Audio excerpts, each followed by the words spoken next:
আর এটা আফসার ইসলাম ব্লগার না ভাই? টেবিল মুছতেছেন আপনি? ভাই টেবিল মুছতেছি ভাই।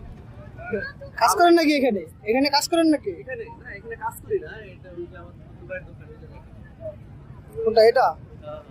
আমার দুবাইয়ের, এটা হলো আমার দুবাইয়ের দোকান।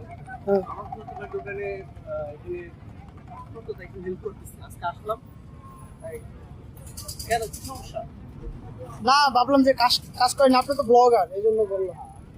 ব্লগারে দেখে কি ইয়ে করা যাবে না, কাজ করা যাবে না, টেবিল মুছা যাবে না?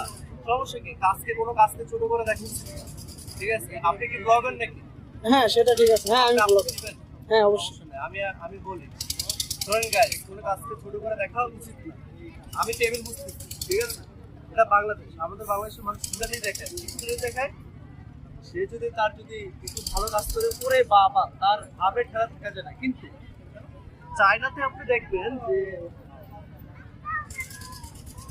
চায়না সব রিচ স্টুডেন্ট বাংলাদেশ থেকে অনেক বেশি উন্নত, পার্সোনালিটি বাংলাদেশ মানুষ থেকে অনেক উন্নত। কিন্তু আমি দেখছি ভিডিওতে বাংলাদেশে এক ইউটিউবার দেখাইছে ওর জুতা মুছে দিছে, জুতার ফিতা ভালো মতো লাগিয়ে দিচ্ছে, এর বিনিময়ে সে টাকা ইনকাম করে। স্টুডেন্ট তারা বাংলাদেশ থেকে যায় না, চায়নার মানুষই আজকে কোনো অবহেলা করে না তারা, এই জন্য চায়না এতটা উন্নত। চায়না গবেষণা করে, আর আমাদের বাংলাদেশে করে প্র্যাকটিক্যালি রাজনীতি, ৭১ চেতনা। আজকে এই অবস্থা আমাদের বাংলাদেশে। অতএব কোনো কাজকে ছোট করে দেখা যাবে না, সব কাজ করতে হবে, তাহলে দেখবেন যে নিজে উন্নত হবেন, বাংলাদেশ উন্নত হবে।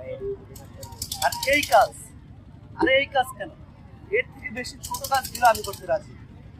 আর এটা তো মাত্র টেবিল মুছা, তাই না? সমস্যা কি?